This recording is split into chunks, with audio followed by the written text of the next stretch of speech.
नमस्कार प्यारे साथियों, मैं अजीत स्वागत करता हूं आपके अपने प्यारे परिवार रोजगार विद अंकित पर। कैसे हैं आप सब लोग? आशा करता हूं बहुत अच्छे होंगे, स्वस्थ होंगे, लाजवाब होंगे। तो जल्दी से लाइव आ जाइए, जुड़ जाइए मेरे साथ। हम लोग यहां पर चर्चा कर रहे हैं एक महत्वपूर्ण टॉपिक पर, महान्यायवादी। महान्यायवादी हम लोग यहां पर पढ़ने वाले हैं। आप लोग ध्यान दीजिएगा, अटॉर्नी जनरल, महान्यायवादी। हम यहाँ पर बात करते हैं कि सर पॉलिटी हमारा भैया सब्जेक्ट चल रहा है, पॉलिटी, और पॉलिटी में हम बात कर रहे हैं महान्यायवादी। ठीक है जी, आप कहेंगे सर महान्यायवादी कि सर महान्यायवादी की जब हम बात कर लेते हैं यहाँ पर, महान्यायवादी यानी कि अटॉर्नी जनरल। क्या पढ़ते हैं हम इसको? Attorney general. आप कहेंगे सर इसको हम क्या पढ़ेंगे? इसको हम पढ़ेंगे अटॉर्नी जनरल ऑफ इंडिया, या भारत का महान्यायवादी, जिसे अटॉर्नी जनरल आम भाषा में हम एजी कहते हैं, अटॉर्नी जनरल। अब बात आती है कि सर ये जो अटॉर्नी जनरल है ये कहाँ से प्रेरित है, किस देश के संविधान से प्रेरित है, संविधान के किस भाग में रखा गया है, और ये कौन से आर्टिकल में है, इसकी नियुक्ति कौन करता है, इसका कार्यकाल क्या है, इसकी योग्यताएं क्या हैं, कुछ इस प्रकार की चीज़ों पर हम लोग बात करेंगे। तो सभी साथी मेरे साथ जुड़ जाइए, मेहनत करिए, विश्वास रखना कि सफलता आपको निश्चित ही मिलेगी। जब हम महान्यायवादी की बात करते हैं तो आपको ध्यान रखना है कि सर ये जो पद है, महान्यायवादी का जो पद है, ये कहाँ से प्रेरित है, इंस्पायर्ड कहाँ से है? आप कहेंगे सर ये पद इंस्पायर्ड है ब्रिटेन के संविधान से। कहाँ से? आप कहेंगे सर ये ब्रिटेन के संविधान से लिया गया है। कहाँ से? ब्रिटेन से। हालांकि ब्रिटेन में महान्यायवादी जो है एक सरकार का ही नुमाइंदा होता है, सरकार का ही व्यक्ति होता है, लेकिन यहाँ पर ये जो है एक भैया संवैधानिक पद है। ये क्या है? एक संवैधानिक पद है। ठीक है भैया, चलिए तो सभी साथी मेरे साथ जुड़ जाइए, मेहनत करिए, यकीन रखना सफलता आपको मिलेगी। अब बात आती है सर महान्यायवादी का जो वर्णन है वो संविधान के किस भाग में या पार्ट में है? तो आप लोग मुझे बता सकते हैं कि सर पार्ट। यहाँ पर अगर हम यहाँ बात कर लेते हैं कि सर भाग की बात होगी तो आप कहेंगे सर भाग 5 में है, और आर्टिकल की चर्चा होगी तो आप कहेंगे सर जो आर्टिकल है भैया कौन सा? 76। कि 76 में क्या क्या लिखा हुआ है?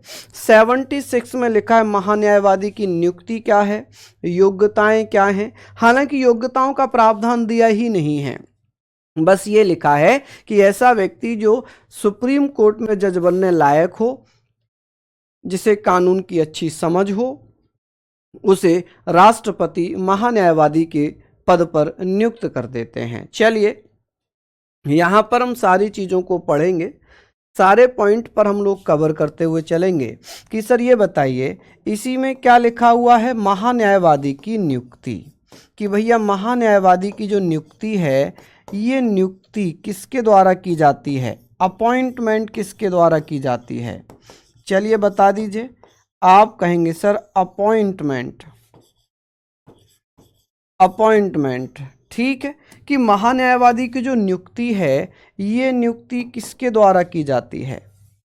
जल्दी जल्दी से बता दीजिए। बहुत बढ़िया। कि सर ये बताइए महान्यायवादी की नियुक्ति कौन करता है? आप कहेंगे सर राष्ट्रपति द्वारा। किसके द्वारा? राष्ट्रपति द्वारा। राष्ट्रपति द्वारा, यानी कि हम लोग ऐसे पढ़ सकते हैं, आप कहेंगे सर वाई प्रेसिडेंट। ठीक है जी, वाई प्रेसिडेंट। चलिए वाई प्रेसिडेंट हम लोग यहाँ पर बात करेंगे कि सर राष्ट्रपति द्वारा वाई प्रेसिडेंट। चलिए हमने पढ़ लिया। अब क्या राष्ट्रपति अपनी मर्जी से किसी भी व्यक्ति को महान्यायवादी बना देते हैं? हमें ये पता है कि जो अटॉर्नी जनरल है ये देश का सबसे बड़ा, आप कहेंगे सर देश का सबसे बड़ा विधि अधिकारी होता है। कौन होता है जी? सबसे बड़ा विधि अधिकारी। आप कहेंगे सर सबसे बड़ा विधि अधिकारी होता है, विधि अधिकारी, जिसे लॉ ऑफिसर कहते हैं, विधि अधिकारी। कि सर सबसे बड़ा विधि अधिकारी कौन है भारत का? आप कहेंगे सर महान्यायवादी अधिकारी। आप कहेंगे सर महान्यायवादी। कि सर सबसे बड़ा जो लॉ ऑफिसर है ना भारत का, वो कौन सा है? Law officer. तो आप कहेंगे सर वो अटॉर्नी जनरल ऑफ इंडिया है, भारत का महान्यायवादी है। चलिए, ये सारी चीज़ें आप लोगों ने लिख लिया होगा। ये सारी चीज़ें आप लोगों ने लिख ली क्या? यहाँ पर हम लोग बात करेंगे, अभी आपको ठीक दिख रहा होगा। चलिए, कि सर सबसे बड़ा विधि अधिकारी कौन होगा? आप कहेंगे सर लॉ ऑफिसर होगा। किसके द्वारा अपॉइंट किया जाता है? राष्ट्रपति के द्वारा अपॉइंट किया जाता है। चलिए, बहुत बढ़िया, शानदार। तो यहां तक हम लोग बात कर लेते हैं। चलिए, अब हम लोग यहां पर बात कर रहे हैं सर, नियुक्ति हमने पढ़ ली राष्ट्रपति के द्वारा, वाइस प्रेसिडेंट, ये सारी चीजें हमने अच्छे से नोट डाउन कर ली हैं। अब बात आती है कि राष्ट्रपति किसकी सलाह पर, इन्हें सलाह कौन देता है? सलाह। तो आप कहेंगे सर, यहां पर आप कहेंगे कि सर किसकी सलाह पर? केंद्र की सलाह पर। केंद्र की सलाह पर। आप कहेंगे सर केंद्र की सलाह पर, यानी कि on the recommendation of centre. On the recommendation, कि सर किसकी सलाह पर? रिकमेंडेशन। तो आप कहेंगे सर किसकी सलाह पर नियुक्ति की जाती है? रिकमेंडेशन ऑफ सेंटर, यानी कि केंद्र की सिफारिश पर। सेंट्रल गवर्नमेंट लिख लेना चाहें तो, या केंद्र सरकार लिख लेना, कि सर केंद्र सरकार या केंद्र की सिफारिश पर, केंद्र की सिफारिश पर किसकी? राष्ट्रपति के द्वारा महान्यायवादी की नियुक्ति की जाती है। किसकी नियुक्ति की जाती है? महान्यायवादी की। अब ये मुझे बताइए कि सर यहां पर बात हमने ये पढ़ ली, यहां हमने बात कर ली, भाई टाइम से क्या लेना देना है आपको? इससे क्या लेना देना है? इससे कोई मतलब ही नहीं होना चाहिए आपको। अब बात यहां पर ये आती है कि भैया कि जो ये महान्यायवादी बनता है, ये कौन बन सकता है? इसकी क्वालिफिकेशंस क्या होनी चाहिए? इसी में भैया क्या लिखा हुआ है? इसी में लिखा है योग्यताएं क्या होनी चाहिए। योग्यताएं। आप कहेंगे सर योग्यताएं, क्वालिफिकेशन क्या होनी चाहिए? चलिए बताइएगा। क्वालिफिकेशंस की अगर मैं बात करूं तो आप कहेंगे सर इसी में लिखा हुआ है। इसमें केवल हमें दो ही आर्टिकल पढ़ने हैं महान्यायवादी में, एक 76 और 88, 88 और 76, केवल दो आर्टिकल आते हैं इस चैप्टर में और कुछ नहीं आता। आप कहेंगे सर इसमें लिखा हुआ है कि सर सुप्रीम कोर्ट का जज बनने योग्य हो। कौन हो? सुप्रीम कोर्ट का जज बनने योग्य हो। सुप्रीम कोर्ट का जज बनने योग्य हो। ठीक है जी, क्या बनने योग्य हो? आप कहेंगे सर जज बनने योग्य हो। ठीक है, बिकेम अ जज इन सुप्रीम कोर्ट। ठीक है, जज बनने योग्य हो, वी अ जज ऑफ सुप्रीम कोर्ट, कि भैया जज बनने योग्य ऐसा व्यक्ति जो सुप्रीम कोर्ट में जज बन सकता है। अब बात आती है कि सर सुप्रीम कोर्ट में जज कौन बनेगा? आप क्या कहेंगे? हम लोग यहां पर बात करेंगे कि सर सुप्रीम कोर्ट में जज बनने के लिए जो योग्यताएं हैं वो 124 क्लोज 3 अनुच्छेद 124 खंड 3 में दी हुई हैं। और क्या दी हुई है जी? उसमें लिखा हुआ है ऐसा व्यक्ति जो भारत का नागरिक है, ऐसा व्यक्ति जो पिछले 5 वर्षों से 2 या 2 से अधिक हाई कोर्ट में जज है या जज रहा हो, ठीक है, या फिर जो पिछले 10 वर्षों से 2 या 2 से अधिक हाई कोर्ट में वकालत कर चुका हो। क्या कर चुका हो? वकालत कर चुका हो। ऐसे व्यक्ति को महान्यायवादी बनाया जा सकता है, या फिर राष्ट्रपति की नजरों में कानून का ज्ञाता हो, जुरिस्ट हो। ये सुप्रीम कोर्ट की योग्यताएं हम पढ़ेंगे सुप्रीम कोर्ट में। कलम सुप्रीम कोर्ट पर चर्चा करेंगे, कलम सुप्रीम कोर्ट पे चर्चा करेंगे। अभी से कह रहे हैं सर मेरा कल एक्सीडेंट हो गया है।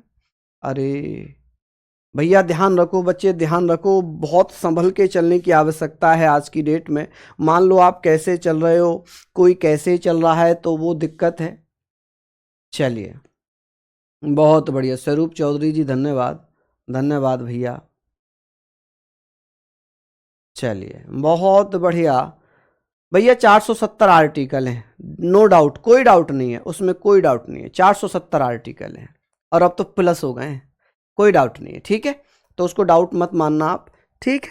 चलिए बहुत बढ़िया, यहाँ पर हम लोग बात कर रहे हैं, सारी चीज़ों को अच्छे से पढ़ते हुए चलिएगा। देखिए अगर मैं बात करूं 2022 तक, 2019 तक ही थे, 2019 तक तो 448 आर्टिकल थे।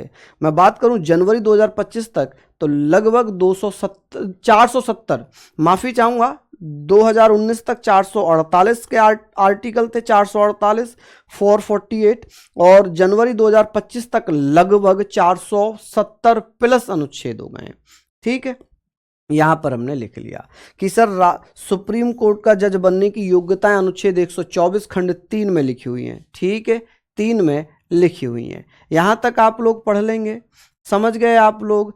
अब बात आती है कि सर ये बताएं इसका कार्यकाल क्या है, ये कितने समय के लिए बनता है। कार्यकाल भी इसी में लिखा हुआ है कि सर कार्यकाल, अटॉर्नी जनरल का जो कार्यकाल है ना, ये कार्यकाल टेन्योर भी इसी में दिया हुआ है कि सर महान्यायवादी का जो कार्यकाल है, महान्यायवादी का जो कार्यकाल है वो कितने साल है। तो आप कहेंगे सर संविधान में तो लिखा ही नहीं है, कोई निश्चित नहीं है, लेकिन क्या लिखा है, राष्ट्रपति के प्रसाद पर्यंत। क्या लिखा हुआ है, आप कहेंगे सर राष्ट्रपति के प्रसाद पर्यंत, राष्ट्रपति के प्रसाद पर्यंत, मतलब जब तक राष्ट्रपति चाहें, प्रसाद पर्यंत, ठीक है। आप कहेंगे सर प्रसाद पर्यंत, ड्यूरिंग ऑफ द प्लेजर, आप कहेंगे सर यहां पर ड्यूरिंग ऑफ द प्लेजर, ठीक है, during of the pleasure of president, जब तक राष्ट्रपति चाहेंगे तब तक वो अपने पद पर बना रहेगा। लेकिन वास्तविकता ये है कि जब तक केंद्र सरकार चाहेगी वह महान्यायवादी बना रहेगा। क्या हो जाएगा जी, महान्यायवादी बना रहेगा। चलिए बहुत बढ़िया, बिल्कुल बेटा बिल्कुल। चलिए यहां पर हमने बात कर ली है, इसका बर्थडे है, अच्छा, wish you very very happy birthday, बहुत बहुत जन्मदिन की शुभकामनाएं। नाम नहीं पता मुझे, नाम भी बता देना। चलिए तो अच्छा, ये हैं निशा गुजर, ये कह रही हैं आज मेरा बर्थडे है। बिल्कुल बिल्कुल, आपको बहुत बहुत जन्मदिन की शुभकामनाएं। एक भैया का भी आज बर्थडे है, उनको भी जन्मदिन की हार्दिक शुभकामनाएं, ठीक है। चलिए बहुत शानदार, लाजवाब। तो ऐसे ही आप लोग पढ़ते रहें। हाँ जी, जिनका मैं नाम नहीं ले पाया हूँ, अच्छा ये थे आदर्श, आदर्श जी धन्यवाद, आपको जन्मदिन की हार्दिक शुभकामनाएं, दोनों बहन भाइयों को मेरी तरफ से। चलिए यहाँ पर हमने पढ़ लिया, लेकिन वास्तविकता क्या है, जैसे ही सरकारें बदलती हैं, जैसे ही सरकारें बदलती हैं इनको भी बदल दिया जाता है, इनको भी क्या होता है, इनको भी बदल दिया जाता है। चलिए यहाँ तक हम लोगों ने पढ़ लिया, यहाँ तक हम लोगों ने पढ़ लिया। चलिए जिनके भी आज बर्थडे हैं सभी को शुभकामनाएं। अब हम लोग यहां पर बात कर लेते हैं कि सर ये हमने पढ़ लिया, अब ये बताइए कि इसके कर्तव्य क्या हैं, कर्तव्य क्या हैं, कर्तव्य क्या है, इसकी ड्यूटीज क्या हैं, कि सर जो महान्यायवादी है इसकी ड्यूटीज क्या हो जाएंगी। तो आप लोग मुझे बताएंगे सर महान्यायवादी कौन है। देखिए हमने पढ़ा कि जो महान्यायवादी है ना, ये भारत सरकार का, किसका भैया, भारत सरकार का वकील होता है। कौन होता है, भारत सरकार के वकील के रूप में काम करता है। किसके रूप में, आप कहेंगे सर वकील, एडवोकेट के रूप में काम करता है, एडवोकेट। आप कहेंगे सर ये भारत सरकार के एडवोकेट के रूप में कार्य करता है, ठीक है, कार्य। कि भैया जो अटॉर्नी जनरल ऑफ इंडिया है, महान्यायवादी है, ये भैया क्या करेगा, चलिए बहुत बढ़िया। पूर्णिमा तिवारी कह रही है सर आरपीएफ में राष्ट्रपति से क्वेश्चन आया था सर, मैं कर दी हूँ, थैंक्स सर, बहुत बढ़िया, शानदार। तो ये सारी चीज़ें भैया हमने पढ़ी हैं तो आप करेंगे, जाहिर सी बात है, लेकिन बस मेहनत अगर आपने की है तो आप कोई भी प्रश्न नहीं छोड़ेंगे। और मैं आपको विश्वास दिला दूं, RPF, railway, SSC, Delhi police, state exam, UP police, कोई भी चीज़ हो तो वो सब किस में, ये भैया सब आर्टिकल 76 में ही है। मैंने कहा था ना, योग्यता, कार्यकाल और नियुक्ति और पद, ये अनुच्छेद 76 में है। अब जो कर्तव्य हैं वैसे ये भी 76 में ही है, लेकिन इसका क्लोज है 76 क्लोज 2, इसमें इसका प्रावधान है कि सर भारत सरकार के वकील के रूप में कार्य करेगा, ठीक है जी, कार्य करेगा, ठीक है, as a advocate of Indian government, ठीक है जी, कैसे काम करेगा, ये भारत सरकार के वकील के रूप में काम करेगा। चलिए बहुत बढ़िया। अब बात आती है कि सर भारत के किसी भी न्यायालय में या भारत के किसी भी न्यायालय में क्या कर सकता है, इसे सुनवाई का अधिकार है। भारत के किसी भी न्यायालय में कोई भी न्यायालय हो, एनी कोर्ट ऑफ इंडिया, आप कहेंगे sir any court of India, Bharat के किसी भी न्यायालय में इंडिया में सुनवाई का अधिकार है। इसे किसका अधिकार है जी, सुनवाई मतलब ऑडियंस। आप कहेंगे सर किसका अधिकार हो जाएगा इसको, आप कहेंगे सर ऑडियंस का, ठीक है, तो आप कहेंगे सर इसको ऑडियंस का अधिकार होगा, ठीक है, यहां तक आप लिखेंगे सुनवाई का अधिकार है। मान लीजिए कि भैया भारत सरकार की तरफ से अगर कोई मामला आता है, का अधिकार, भारत सरकार की तरफ से कोई मामला आता है तो ये ध्यान रखना कि भैया क्या हो जाएगा कि ये भारत सरकार का पक्ष रखेगा। यानी कि दो राज्यों में केंद्र सरकार के साथ फाइट हो जाए, उत्तर प्रदेश और केंद्र सरकार की अगर फाइट हो जाए, किसी मामले में विवाद हो जाए, तो भारत सरकार का वकील बनकर कौन आएगा न्यायालय में, तो आप कहेंगे साहब कौन आएगा, रजनी मेरी बहन धन्यवाद, लक्ष्मी धन्यवाद मेरी बहन, कुणाल धन्यवाद मेरे भाई, बहुत बढ़िया, पिंकी चौधरी धन्यवाद। चलिए ये सारी चीजें हमने पढ़ ली हैं कि सर भारत सरकार का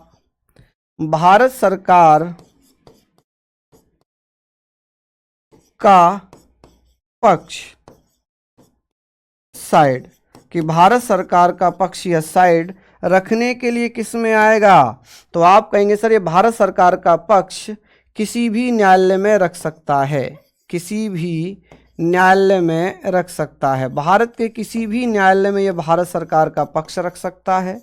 हालांकि इतना कुछ आपके एग्जाम में आता नहीं, मैं ऑनेस्टली बताता हूँ, मैं 2016 से पढ़ा रहा हूँ। वनडे एग्जाम में सिर्फ क्या आता है कि महान्यायवादी की नियुक्ति कौन करता है, वर्तमान कौन है, पहले कौन है, बस इससे ज़्यादा पूछता ही नहीं है, कभी इससे ज़्यादा कभी पूछता ही नहीं है, ठीक है। न्यायालय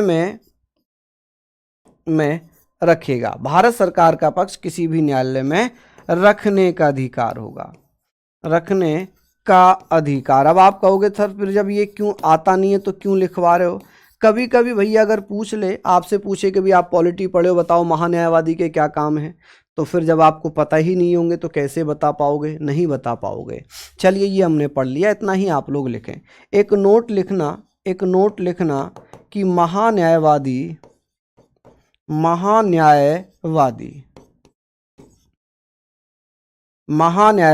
अटॉर्नी जनरल, क्या लिखना, अटॉर्नी जनरल। आप कहेंगे सर जो अटॉर्नी जनरल है ना, अटॉर्नी जनरल, ऐसे लिखना कि सर अटॉर्नी जनरल भारत सरकार का पूर्णकालिक वकील नहीं है, पूर्णकालिक वकील नहीं है, ठीक है, क्या नहीं है, वकील, फुल टाइम, आप कहेंगे सर ये फुल टाइम एडवोकेट नहीं है, फुल टाइम एडवोकेट, पूर्णकालिक वकील या फुल टाइम वकील नहीं है।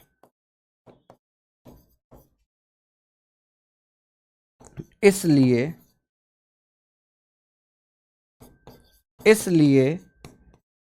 यह अपने निजी केस लड़ सकता है।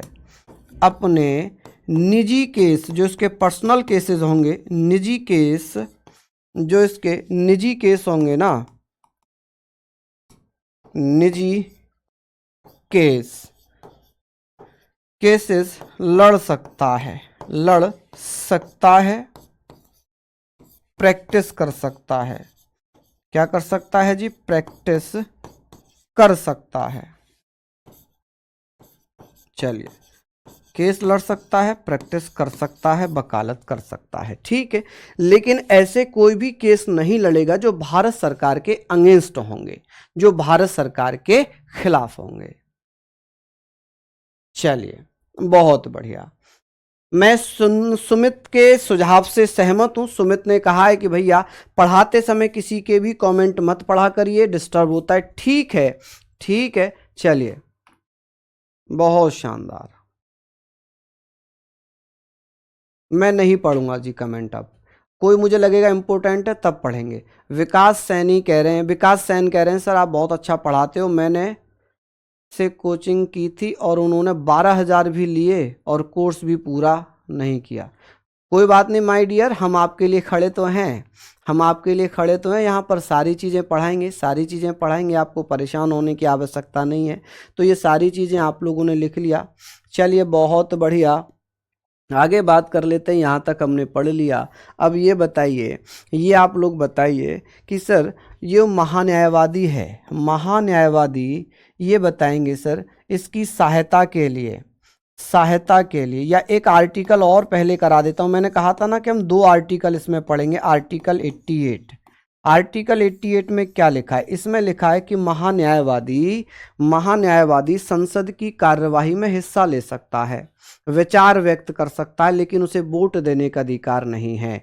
He has no right to vote in the parliament. आप कहेंगे सर महान्यायवादी, आप कहेंगे सर महान्यायवादी संसद की कार्यवाही में हिस्सा ले सकता है, संसद की कार्यवाही वर्किंग ऑफ पार्लियामेंट। आप कहेंगे सर वर्किंग ऑफ पार्लियामेंट, ठीक है जी, वर्किंग ऑफ पार्लियामेंट, कि सर संसद की कार्यवाही में हिस्सा ले सकता है, बोल सकता है, विचार विमर्श कर सकता है। चलिए देखिए, इस बार मैंने आपको क्वेश्चंस वगैरह भी नहीं कराए हैं, क्योंकि मैं सैटरडे में या संडे में एक मैराथन रखूंगा यूट्यूब पर। जितने भी चैप्टर मैंने अब तक कराए उनके प्रीवियस ईयर में आपको कराऊंगा, उनके PYQ में आपको कराऊंगा यूट्यूब पर, रोजगार वेद अंकित यूट्यूब पर, ठीक है। तो इसलिए मैंने इसमें दिए नहीं, क्योंकि बहुत सारे क्वेश्चन थे, तो मुझे लगा कि ये पर्सनली कराना सही है। तो आप कहेंगे सर कार्यवाही में क्या कर सकता है जी? में हिस्सा ले सकता है, पार्टिसिपेट कर सकता है, हिस्सा ले सकता है, हिस्सा या विचार विमर्श कर सकता है। हिस्सा भी ले सकता है और विचार विमर्श भी कर सकता है। विचार विमर्श यानी कि डिबेट भी कर सकता है। क्या कर सकता है? डिबेट भी कर सकता है, विचार विमर्श कर सकता है, ठीक है, कर सकता है। चलिए, लेकिन वोट देने का अधिकार नहीं है, वोट नहीं दे सकता, लेकिन वोट देने का अधिकार नहीं है। आप कहेंगे सर वोट देने का अधिकार नहीं है, का अधिकार नहीं है। ये सारी चीजें आप पढ़ना कि भैया वोट देने का अधिकार नहीं है। यहाँ तक हम लोगों ने पढ़ लिया, कोई बात नहीं कि सर हमने यहाँ तक पढ़ लिया। आप लोग मुझे बताइए कि सर ये सारी चीज़ें हमने पढ़ ली कि सर बोल सकता है, विचार विमर्श कर सकता है संसद की कार्यवाही में, लेकिन भैया वोट क्या नहीं करेगा? कल बता दूंगा, टाइम तो मैं कल बता दूंगा।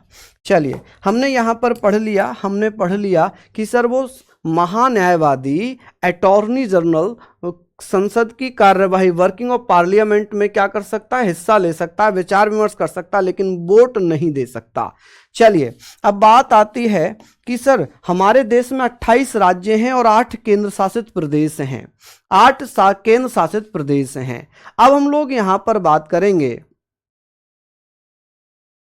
चलिए हम लोग बात कर रहे हैं कि भैया ये बताओ कि 28 राज्य और 8 यूटीज हैं, अब कुल मिलाकर 36 हो गए। क्या हर जगह महान्यायवादी अकेला जाएगा भारत सरकार की तरफ से? नहीं, तो इसको सपोर्ट करने के लिए, इसकी हेल्प करने के लिए 2 नए पद बनाए गए, एक सॉलिसिटर जनरल और 2 एडिशनल सॉलिसिटर जनरल। आप कहेंगे सर यहाँ पर महान्यायवादी की सहायता के लिए, महान्यायवादी की सहायता के लिए, किसके लिए? महान्यायवादी की सहायता के लिए। आप कहेंगे सर महान्यायवादी की सहायता के लिए क्या किया गया है? फॉर द हेल्प ऑफ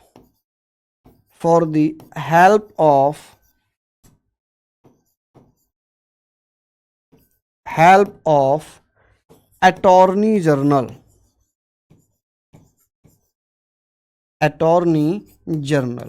कि भैया इसकी सहायता के लिए क्या किया गया है? अटॉर्नी जनरल की सहायता के लिए क्या किया गया भैया? एक तो क्या बनाया गया है? एक पद बनाया गया है सॉलिसिटर जनरल का। एक क्या होगा? एक होगा सॉलिसिटर जनरल। क्या होगा भैया? एक सॉलिसिटर जनरल, सॉलिसिटर जनरल। ठीक है, कौन सा पद बना है? आप कहेंगे सर एक बना है सॉलिसिटर जनरल। एक भैया बना दिया सॉलिसिटर जनरल और 2 बना दिए अतिरिक्त सॉलिसिटर जनरल। क्या बना दिए? अतिरिक्त सॉलिसिटर जनरल, सॉलिसिटर जनरल,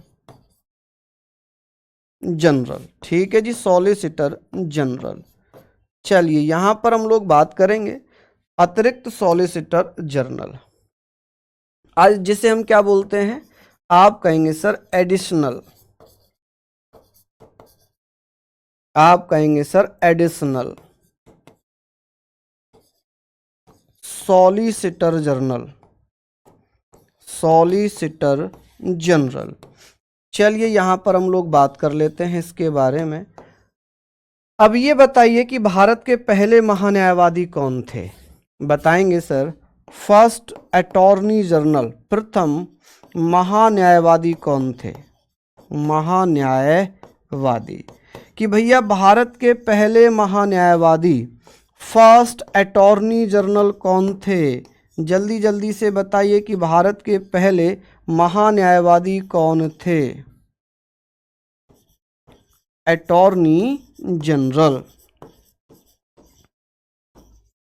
आप कहेंगे सर पहले अटॉर्नी जनरल कौन थे? तो आप कहेंगे सर मोतीलाल चिमनलाल सीतलवाड़, जिन्हें हम एमसी सीतलवाड़ के नाम से जानते हैं। एमसी सीतलवाड़, सीतलवाड़। एमसी सीतलवाड़ का पूरा नाम क्या था? आप कहेंगे सर मोतीलाल चिमनलाल, मोतीलाल चिमनलाल। अच्छा, कहीं कहीं तो ये चिमन लिखा हुआ है और कहीं कहीं चिमनलाल, मोतीलाल चिमनलाल सीतलवाड़, सीतलवाड़।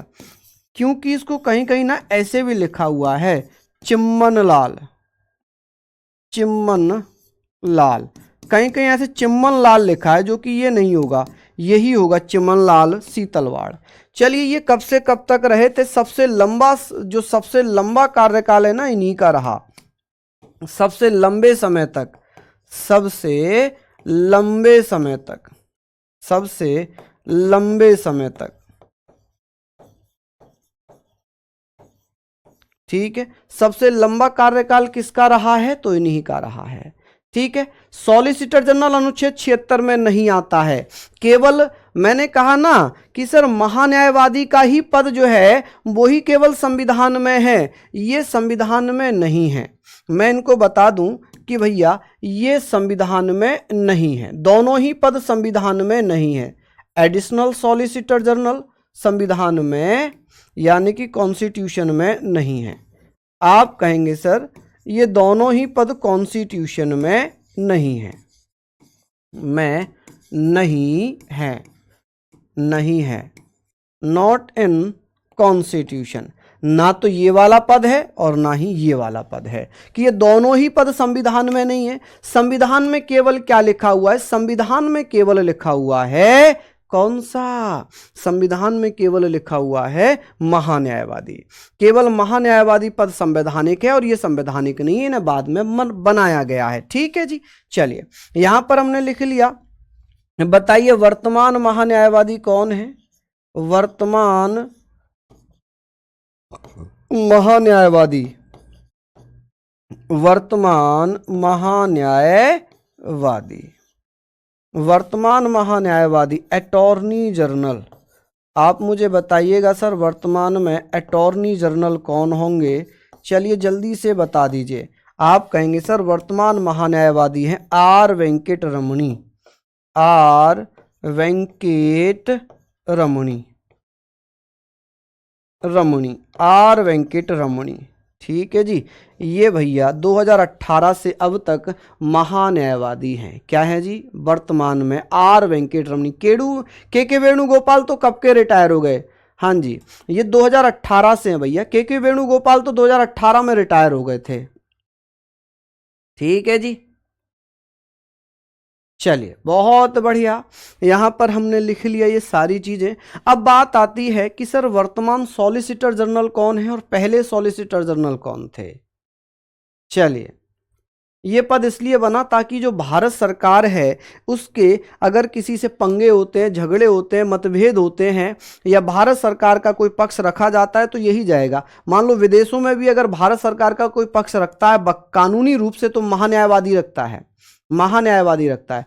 संसद के मूल अधिकार के, मौलिक कर्तव्यों के, डीपीएसपी के, ये सारे मैं आपको संडे या सैटरडे में एक मैराथन सी रखूंगा 2-2.5 घंटे की या 1.5 घंटे की, उसमें मैं ये सारी चीजें बता दूंगा।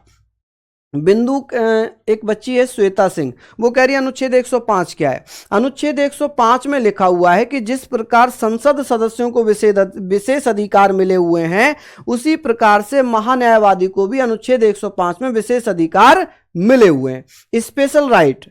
ठीक है, चलिए यहां पर लिख लीजिए आप लोग। अब बात आती है कि सर प्रथम सॉलिसिटर जनरल कौन थे? प्रथम सॉलिसिटर जनरल, सॉलिसिटर जनरल, प्रथम सॉलिसिटर जनरल। आप कहेंगे सर पहले सॉलिसिटर जनरल कौन थे? जल्दी जल्दी से बता दीजिए। आप कहेंगे sir first solicitor general, solicitor general. चलिए बताइए जी पहले सॉलिसिटर जनरल कौन थे? कौन भैया बताएंगे? आप कहेंगे सर सी के दफ्तरी। क्या नाम था? सी के दफ्तरी। सबसे लंबा कार्यकाल है सी के दफ्तरी का सॉलिसिटर जनरल के रूप में। 1950 से 1973 तक थे ये, 1950 से 1973 तक थे। चलिए बहुत बढ़िया, बहुत बढ़िया, हम लोग इसको अच्छे से पढ़ रहे हैं और आशा कर रहा हूं आप लोग इसको पढ़ेंगे। हाँ जी, चंदन किशन दफ्तरी, इनका पूरा नाम क्या है दोस्तों? आप कहेंगे सर चंदन किशन दफ्तरी, दफ्तरी। चलिए अब बात आती है कि सर वर्तमान में कौन है? अगर यहां पर पूछे कि सर वर्तमान सॉलिसिटर जनरल कौन होंगे तो आप कहेंगे सर तुषार मेहता। इनका दूसरा कार्यकाल चल रहा है, तुषार मेहता। ठीक है, तुषार मेहता। ये सेकंड कार्यकाल है इनका कि सर सेकंड टेन्योर के लिए, सेकंड कार्यकाल के लिए पुनः चुन लिया गया है। ये इनका दूसरा कार्यकाल है भैया। क्या है जी? इनका ये सेकंड टेन्योर हो जाएगा। ठीक है, दूसरा कार्यकाल है तुषार मेहता का, और मुझे तो लग रहा है आने वाले टाइम में यही बनेंगे अटॉर्नी जनरल ऑफ इंडिया। चलिए ये सारी चीजें हमने पढ़ ली। अब बात आती है कि सर इनका वेतन भत्ता कितना होता है। तो वेतन भत्ता भैया संविधान में तो नहीं लिखा, लेकिन ये लिखा है कि जो महान्यायवादी होता है उसे सुप्रीम कोर्ट के न्यायाधीश के बराबर वेतन मिलता है, लगभग 2.5 लाख रुपए, 2,50,000 रुपए वेतन मिलता है। किसको? चलिए शिप्रा देवी कह रही हैं सर मैंने अभी कहा ना कि अगर कोई इंपॉर्टेंट क्वेश्चन होगा मैं जरूर पढ़ूंगा, वरना बच्चे भी डिस्टर्ब होते हैं बार बार कमेंट पढ़ने से आपके, है ना। चलिए बहुत बढ़िया। तनु कह रही है सर इतना अच्छा पढ़ाते हो कि फ्रेशर आसानी से पढ़ सकता है। थैंक्स सर, धन्यवाद मेरी बहन। चलिए यहाँ पर हमने पढ़ लिया। अब एक मेरे भाई ने क्वेश्चन पूछा था, मेरी बहन ने, श्वेता ने, उसका मैं जवाब ज़रूर देना चाहूँगा कि सर एक आर्टिकल है, हालांकि ये पूछा तो नहीं जाता है, फिर भी अगर आपने पूछा है तो मैं ज़रूर लिखवाऊंगा। मेरा मन तो केवल 2 ही आर्टिकल बताने का था, क्योंकि 2 ही आर्टिकल हैं इसमें, लेकिन फिर भी मेरी बहन ने पूछा है तो मैं बता देता हूं कि सर जिस प्रकार संसद सदस्यों को, मेंबर्स, पार्लियामेंट के मेंबर्स को स्पेशल राइट्स मिलते हैं, विशेष अधिकार मिलते हैं, विशेष छूट मिलती हैं, उसी प्रकार से attorney general of India AGI, इसको हम क्या बोलेंगे? Attorney general of India, attorney general of India. आप कहेंगे sir attorney general of India, attorney general of India को, यानी कि महान्यायवादी, इसको हम क्या कह सकते हैं? महान्यायवादी, महान्यायवादी, अटॉर्नी जनरल, महान्यायवादी को विशेष अधिकार दिए जाएंगे। किसको मिलेंगे? विशेष अधिकार, विशेष अधिकार भैया यहाँ पर किसको मिलेंगे? विशेष अधिकार, यानी कि स्पेशल राइट, स्पेशल राइट्स। चलिए अब बात आती है कि सर ये तो हमने पढ़ लिया, ये सारी चीजें हमारी हो गई, यहां तक कोई दिक्कत है क्या? यहां तक कोई दिक्कत है क्या? चलिए बताइए जल्दी से।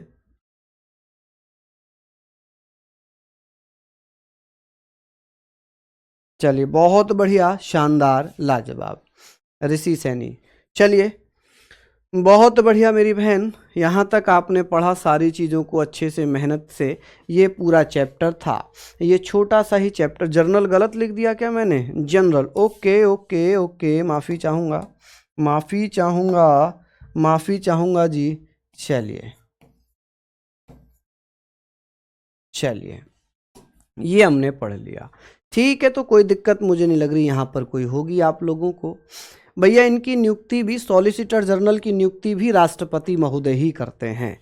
देखिए अगर बात होगी कि सर इन दोनों की नियुक्ति किसके द्वारा की जाती है, तो राष्ट्रपति के द्वारा ही की जाती है। किसके द्वारा? राष्ट्रपति के द्वारा ही की जाती है। ठीक है भैया, लिख लिया आप लोगों ने, यहाँ तक आपने सारी चीज़ें नोट डाउन कर ली होंगी। आगे हम बात कर लेते हैं, यहाँ तक आपने पढ़ लिया। बताइए किसी को कोई समस्या, किसी को कोई दिक्कत? AGI को मैंने लिख दिया है attorney general of India, Bharat का महान्यायवादी।